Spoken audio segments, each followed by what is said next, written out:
ವಿದ್ಯಾರ್ಥಿಗಳೇ, ಮರುಸಂಜನ ವಿದ್ಯಾರ್ಥಿಗಳ ಅಭ್ಯಾಸ ಪುಸ್ತಕ ಮಾಲಿಕೆಯಲ್ಲಿ 9ನೇ ತರಗತಿಯ ಗಣಿತ ವಿಷಯಕ್ಕೆ ಸಂಬಂಧಪಟ್ಟಂತೆ ಒಂದು ಬೆಂಬಲಿತ ಹಂತದ ಪುನರ್ಮನನ ಹಾಳೆ 16ಕ್ಕೆ ಸಂಬಂಧಪಟ್ಟಿರತಕ್ಕಂಥ ಪರಿಹಾರಗಳನ್ನು ಈ ಒಂದು ವಿಡಿಯೋದಲ್ಲಿ ನಾವು ನೋಡೋಣ.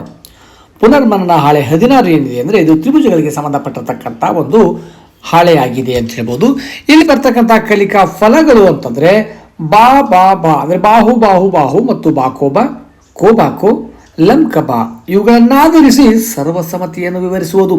ಸೊ ತ್ರಿಭುಜಗಳ ಸರ್ವಸಮತೆಗಳಿಗೆ ಸಂಬಂಧಪಟ್ಟಿರ್ತಕ್ಕಂಥ ಕೆಲವೊಂದು ಮೂಲಭೂತವಾಗಿರ್ತಕ್ಕಂಥ ನಿಯಮಗಳ ಪ್ರಕಾರ ನಾವು ಆ ಎರಡು ತ್ರಿಭುಜಗಳು ಸರ್ವಸಮ ಆಗಿದ್ದಾವೆ ಅಂತಕ್ಕಂಥ ಪರೀಕ್ಷೆ ಮಾಡಬೇಕಾಗುತ್ತೆ ಈ ಒಂದು ಪರಿಹಾರಗಳಲ್ಲಿ. ಹಾಗಾಗಿ ತದ್ರೂಪಿಯಾಗಿರ್ತಕ್ಕಂಥ ಎರಡು ಆಕೃತಿಗಳನ್ನು ಒಂದರ ಮೇಲಂತೂ ಇರಿಸಿದಾಗ ಅವು ಪರಸ್ಪರ ಐಕ್ಯವಾದರೆ ಅವುಗಳನ್ನು ಸರ್ವಸಮ ಆಕೃತಿಗಳು ಎನ್ನುತ್ತೇವೆ. ಸರ್ವಸಮ ಅಂದರೆ ನಾವು ಒಂದರ ಮೇಲೆ ಒಂದನ್ನು ಇಟ್ಟಾಗ ಅವುಗಳು ಪರಸ್ಪರ ಸಮನಾಗಿದ್ದೇ ಆದರೆ ಅವುಗಳಿಗೆ ಸರ್ವಸಮ ಆಕೃತಿಗಳು ಅಂತ ಹೇಳ್ತೀವಿ. ಹಾಗಾಗಿ ನಾವು ಉದಾಹರಣೆಯನ್ನು ತೆಗೆದುಕೊಂಡಾಗ ಒಂದು ಪಾಕೆಟ್ನಲ್ಲಿರ್ತಕ್ಕಂಥ ಬಿಸ್ಕಿಟ್ಗಳು ನೋಡ್ತಾ ಇರ್ಬೋದು. ಒಂದು ಮ್ಯಾರಿಗೋಲ್ಡ್ ಬಿಸ್ಕಿಟ್ ಆದರೂ ಕೂಡ ತೆಗೆದುಕೊಳ್ಬೋದು, ಇಲ್ಲ ಪಾರ್ಲೆ ಬಿಸ್ಕಿಟ್ ಆದರೂ ಕೂಡ ತೆಗೆದುಕೊಳ್ಬೋದು. ಅಲ್ಲಿ ಏನಾಗಿರ್ತದೆ, ಪ್ರತಿಯೊಂದು ಕೂಡ ಒಂದಕ್ಕೊಂದು ಮೇಲೆ ಜೋಡಿಸಿದಾಗ ಅವು ಪರಸ್ಪರ ಐಕ್ಯವಾದಾಗ ಅವು ಸರ್ವಸಮನಾಗಿರ್ತವೆ. ಹಾಗಾಗಿ ಅಂಥವುಗಳಿಗೆ ಸರ್ವಸಮ ಆಕೃತಿಗಳು ಎಂದು ನಾವು ಕರೆಯುತ್ತೇವೆ. ಹಾಗೆ ಇಲ್ಲಿ ಚಟುವಟಿಕೆ ಕೊಟ್ಟಿದ್ದಾನೆ, ಒಂದು ಚಟುವಟಿಕೆ. ಆ ಚಟುವಟಿಕೆ ಪ್ರಕಾರ ಏನಿದೆ ಅಂತ ನೋಡ್ತಕ್ಕಂಥ ಹೋಗೋಣ. ಒಂದು ಹಾಳೆಯನ್ನು ತೆಗೆದುಕೊಳ್ಳಿ ಮತ್ತು ಅದನ್ನು ಅಡ್ಡವಾಗಿ ಮಧ್ಯಕ್ಕೆ ಮಡಿಸಿ ಮಡಿಕೆಯ ಗೆರೆಯ ಮೇಲೆ ಕತ್ತರಿಸಿಕೊಳ್ಳಿ. ದೊರೆತ ಎರಡು ತುಂಡುಗಳು ಒಂದರ ಮೇಲೆ ಒಂದನ್ನು ಇಡೀ ಸ್ಕೇಲ್ನ ಸಹಾಯದಿಂದ ಹಾಳೆಗಳಿಂದ ಏಕಕಾಲಕ್ಕೆ ಎರಡು ತ್ರಿಭುಜಗಳನ್ನು ಕತ್ತರಿಸಿಕೊಳ್ಳಿ ಅಂತ ಹೇಳ್ತಾನೆ. ಸೊ ಹಾಗಾಗಿ ವಿದ್ಯಾರ್ಥಿಗಳು ಈ ರೀತಿ ಹೇಳಿರುವ ಒಂದು ಹೇಳಿಕೆಯ ಪ್ರಕಾರ, ಚಟುವಟಿಕೆ ಪ್ರಕಾರ ತಾವುಗಳು ಕೂಡ ಎರಡು ತ್ರಿಭುಜಗಳನ್ನು ಕಟ್ ಮಾಡಿಕೊಂಡು ಅವುಗಳಿಗೆ ABC ಮತ್ತು PQR ಎಂದು ಗುರುತಿಸೋಣ. ಸೊ ನೋಡ್ಬೋದು, ಇಲ್ಲಿ ನಾವು ABC ಮತ್ತು PQR ಅಂತಕ್ಕಂಥ ಎರಡು ತ್ರಿಭುಜಗಳನ್ನು ನಾವು ಆ ಕಾಗದದ ಹಾಳೆಯಿಂದ ಕತ್ತರಿಸಿಕೊಂಡು ಅವುಗಳಿಗೆ ಸಂಬಂಧಪಟ್ಟಿರ್ತಕ್ಕಂಥ ಕೆಳಗಿನ ಕೋಷ್ಟಕದಲ್ಲಿ ನಾವು ಉತ್ತರಗಳನ್ನು ಬರಿತಾ ಹೋಗೋಣ. ನೋಡಿ, ಅನುರೂಪ ಶೃಂಗಗಳು ಹೇಗೆ ಏನಾಗಿದೆ ಅಂದರೆ P ಆಗಿದೆ. ಸೊ ನಾವಿಲ್ಲೊಂದು ಡ್ರಾ ಮಾಡಿ ನೋಡೋಣ. ಸೊ ಇದು ABC ಅಂತಕ್ಕಂಥ ಒಂದು ತ್ರಿಭುಜ, ಇನ್ನೊಂದು PQR ಅಂತಕ್ಕಂಥ ತ್ರಿಭುಜ.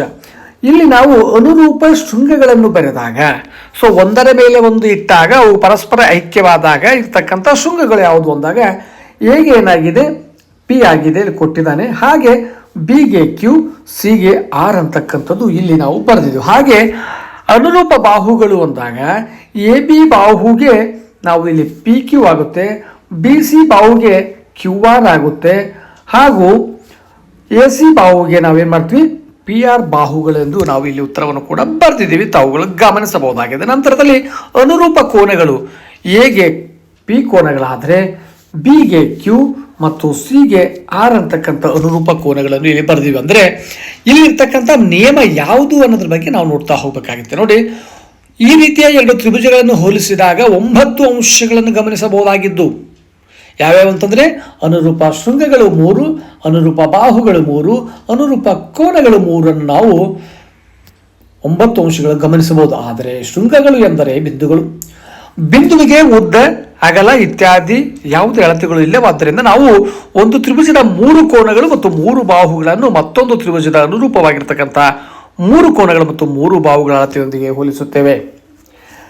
ಈ 6 ಅಂಶಗಳು ಸಮನಾಗಿದ್ದರೆ ಎರಡು ತ್ರಿಭುಜಗಳು ಸರ್ವಸಮ ತ್ರಿಭುಜಗಳಾಗಿರುತ್ತವೆ. ಸೊ ನೋಡ್ಬೋದು, 9 ಅಂಶಗಳು ಅಂತ ಹೇಳಿದ್ವಿ. ಹಾಗಾಗಿ ಆ ಬಿಂದುಗಳನ್ನು ನಾವು ಪರಿಗಣನೆಗೆ ತೆಗೆದುಕೊಳ್ಳದೆ ಕೇವಲ ಅನುರೂಪ ಬಾಹುಗಳು ಮತ್ತು ಅನುರೂಪ ಒಂದು ಕೋನಗಳನ್ನು ತೆಗೆದುಕೊಂಡು ಒಟ್ಟು 6 ಅಂಶಗಳಿಂದ ಆ ತ್ರಿಭುಜಗಳು ಸರ್ವಸಮನಾಗಿವೆ ಎಂದು ನಾವು ಹೇಳಬಹುದಾಗಿದೆ. ಹಾಗಾಗಿ ಮೇಲೆ ABC ಮತ್ತು ತ್ರಿಭುಜ PQRನಲ್ಲಿ ನಮಗೇನಾಗಿದೆ, ಬಾಹುಗಳು ಸಮನಾಗಿವೆ ಮತ್ತು ಅನುರೂಪ ಕೋನಗಳು ಕೂಡ ಸಮನಾಗಿವೆ. ಹಾಗಾಗಿ ಆ ಎರಡು ತ್ರಿಭುಜಗಳು ಏನಾಗಿವೆ, ಪರಸ್ಪರ ಸರ್ವಸಮ ತ್ರಿಭುಜಗಳಾಗಿವೆ ಎಂದು ನಾವು ಹೇಳುತ್ತೇವೆ.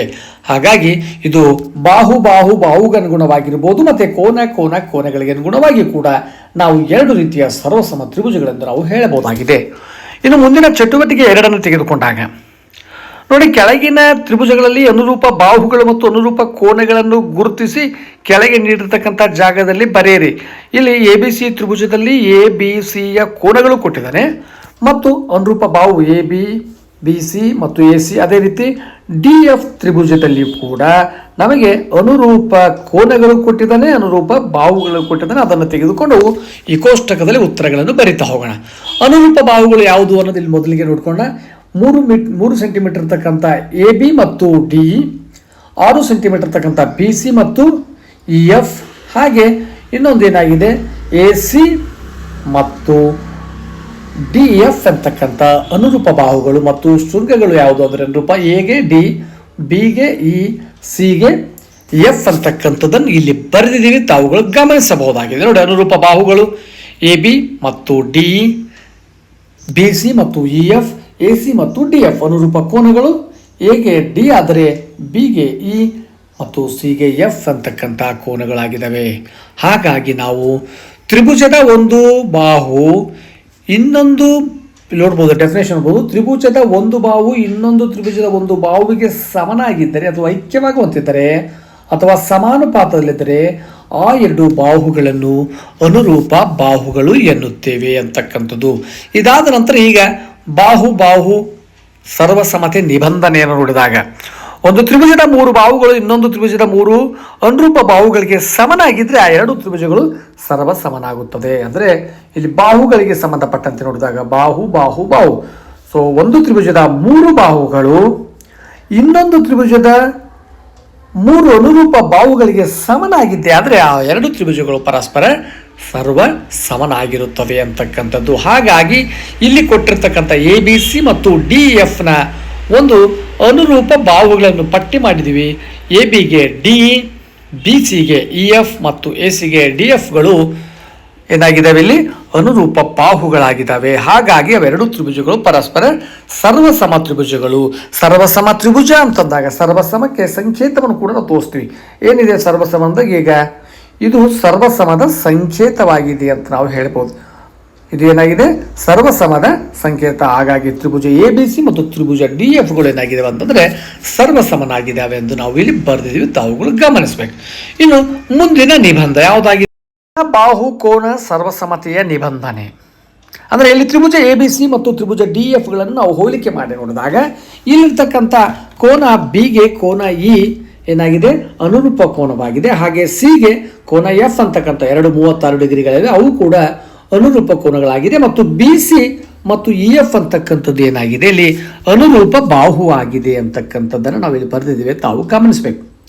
ಸೊ ಹಾಗಾಗಿ ನಾವು ಸಮನಾದ ಬಾಹುಗಳು ಮತ್ತು ಸಮನಾದ ಕೋನಗಳನ್ನು ಗುರುತಿಸಿ ಬರೆದ ನಂತರ ಇದಕ್ಕೆ ಒಂದು ಡೆಫಿನೇಷನ್ ಅನ್ನು ಕೊಡಬೇಕಾಗುತ್ತೆ, ವ್ಯಾಖ್ಯಾನವನ್ನು ಕೊಡಬೇಕಾಗುತ್ತೆ. ಏನಿದೆ ನೋಡಿ, ಒಂದು ತ್ರಿಭುಜದ ಎರಡು ಕೋನಗಳು ಮತ್ತು ಅವುಗಳನ್ನು ಒಳಗೊಂಡ ಬಾಹು ಇನ್ನೊಂದು ತ್ರಿಭುಜದ ಅನುರೂಪ ಎರಡು ಕೋನಗಳು ಮತ್ತು ಅವುಗಳನ್ನೊಳಗೊಂಡ ಬಾಹುವಿಗೆ ಸಮನಾಗಿದ್ದರೆ ಆ ತ್ರಿಭುಜಗಳನ್ನು ಸರ್ವಸಮ ತ್ರಿಭುಜಗಳು ಎನ್ನುತ್ತೇವೆ. ಹಾಗಾಗಿ ಇಲ್ಲಿ ತ್ರಿಭುಜ ಎ ಬಿ ಸಿ ಮತ್ತು ತ್ರಿಭುಜ ಡಿ ಎಫ್ನಲ್ಲಿ ಕೋನ ಬಿಗೆ ಕೋನ ಇ ಮತ್ತು ಕೋನ ಸಿಗೆ ಕೋನ ಎಫ್ ಅನುರೂಪ ಕೋನಗಳು ಪರಸ್ಪರ ಸಮನಾಗಿವೆ. ಹಾಗೆ ಬಿ ಸಿ ಮತ್ತು ಇ ಎಫ್ ಬಾಹುಗಳು ಆ ಒಂದು ಕೋನಗಳಿಂದ ಉಂಟಾಗಿರ್ತಕ್ಕಂಥ ಅನುರೂಪ ಬಾಹು ಕೂಡ ಸಮನಾಗಿದೆ. ಹಾಗಾಗಿ ಈ ಎರಡು ತ್ರಿಭುಜಗಳು ಪರಸ್ಪರ ಸರ್ವ ಸಮನಾಗಿದ್ದಾವೆ ಎಂದು ನಾವು ಹೇಳಬಹುದಾಗಿದೆ. ಇನ್ನು ಕೊನೆಯದಾಗಿರ್ತಕ್ಕಂಥದ್ದು ನೋಡಬಹುದು, ಇಲ್ಲಿ ಲಂಬಕೋನ ವಿಕರ್ಣ ಮತ್ತು ಬಾಹು. ಲಂಬಕೋನ ವಿಕರ್ಣ ಬಾಹು ಸರ್ವಸಮತೆಯ ನಿಬಂಧನೆ ಅಥವಾ ಇದಕ್ಕೆ ನಾವೇನು ಹೇಳ್ಬೋದು, ಲಂ ವಿ ಬಾ ಅಂತ ಕೂಡ ನಾವು ಹೇಳ್ತೀವಿ. ಅಂದರೆ ಲಂಬಕೋನ ವಿಕರ್ಣ ಬಾಹುಗಳ ಸರ್ವಸಮತೆಯನ್ನು ನೋಡಬೇಕಾದ್ರೆ ಇದು ಲಂಬಕೋನಗಳ ತ್ರಿಭುಜಗಳಿಗೆ ಸಂಬಂಧಪಟ್ಟಿರ್ತಕ್ಕಂಥ ಒಂದು ಸಮಸ್ಯೆ ಅಂತ ಹೇಳ್ಬೋದು ನಾವು. So Tribhuja A B C ಮತ್ತು ತ್ರಿಭುಜ ಡಿ ಎಫ್ಗಳನ್ನು ನಾವು ಹೋಲಿಸಿದಾಗ ಸಮನಾದ ಬಾಹುಗಳು ಮತ್ತು ಕೋನಗಳನ್ನು ಗುರುತಿಸಿ ಬರೆಯಬೇಕು. ನೋಡಿ, ಎ ಬಿ ಸಿ ತ್ರಿಭುಜ ಮತ್ತು ಕೋನ ಡಿ ಎಫ್ ತೆಗೆದುಕೊಂಡಾಗ ಇಲ್ಲಿ ನಮಗೆ ಕೋನ ಬಿ ಮತ್ತು ಕೋನ ಇಗಳೇನಾಗಿವೆ, ಲಂಬಕೋನಗಳಾಗಿವೆ. ಲಂಬಕೋನಕ್ಕೆ ಅಭಿಮುಖವಾಗಿರ್ತಕ್ಕಂಥದಕ್ಕೆ ನಾವೇನಂತ ಕರಿತೇವೆ, ಕರ್ಣ ಎಂದು ಕೂಡ ಕರೀತೇವೆ. ಹಾಗಾಗಿ ಇಲ್ಲಿ ಕರ್ಣ ಏನಾಗಿದೆ, ಎ ಸಿ ಮತ್ತು ಕೋನ ಡಿ ಎಫ್ಗಳು ಪರಸ್ಪರ ಸಮನಾಗಿದ್ದಾವೆ. ಅಲ್ಲದೆ ಕೋನ ಬಿ ಮತ್ತು ಕೋನ ಇಗಳು 90 ಡಿಗ್ರಿ ಆಗಿದ್ದಾವೆ ಅಂತಂದಾಗ ನಂತರ ಅವುಗಳ ಎತ್ತರಗಳು ಏನಾಗಿದ್ದಾವೆ, ಎ ಬಿ ಮತ್ತು ಡಿಗಳು ಕೂಡ ಪರಸ್ಪರ ಸಮನಾಗಿದ್ದಾವೆ. ಇದಕ್ಕೆ ಒಂದು ವ್ಯಾಖ್ಯಾನವನ್ನು ಕೊಟ್ಟಾಗ ಒಂದು ಲಂಬಕೋನ ತ್ರಿಭುಜ ಒಂದು ಬಾಹು ಮತ್ತು ಒಂದು ಕರ್ಣ ಇನ್ನೊಂದು ತ್ರಿಭುಜದ ಅನುರೂಪ ಒಂದು ಬಾಹು ಮತ್ತು ಕರ್ಣಕ್ಕೆ ಸಮನಾಗಿದ್ದರೆ ಆ ಎರಡು ತ್ರಿಭುಜಗಳನ್ನು ನಾವು ಏನಂದು ಕರಿತೇವೆ, ಸರ್ವಸಮ ತ್ರಿಭುಜ ಎಂದು ನಾವು ಕರೆಯುತ್ತೇವೆ ಎಂದು ನಾವು ಹೇಳ್ಬೋದು. ಹಾಗಾಗಿ ಇನ್ನು ಒಂದು ಯಾವುದಿದೆ, ಬಾಕೋಬ ಸರ್ವ ಸಮತೆಯ ನಿಬಂಧನೆ. ಸೊ ಅರ್ಥವನ್ನೇ ಸೂಚಿಸುವ ಹಾಗೆ ಬಾಹು ಕೋನ ಬಾಹು, ಬಾಕೋಬ ಅಂದರೆ ಬಾಹು ಕೋನ ಬಾಹು.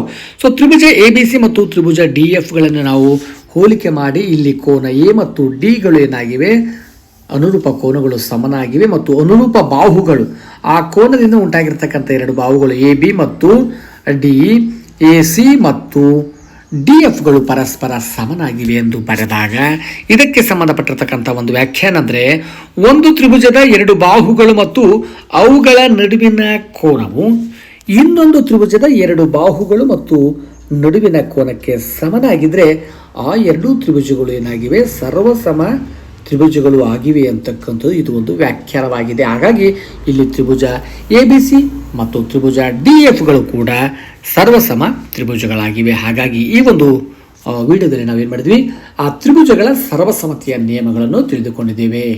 ಮುಂದಿನ ವಿಡಿಯೋದಲ್ಲಿ ಮತ್ತೊಂದು ಪುನರ್ಮರಣ ಹಾಳೆಯೊಂದಿಗೆ ಭೇಟಿಯಾಗೋಣ. ಧನ್ಯವಾದಗಳು.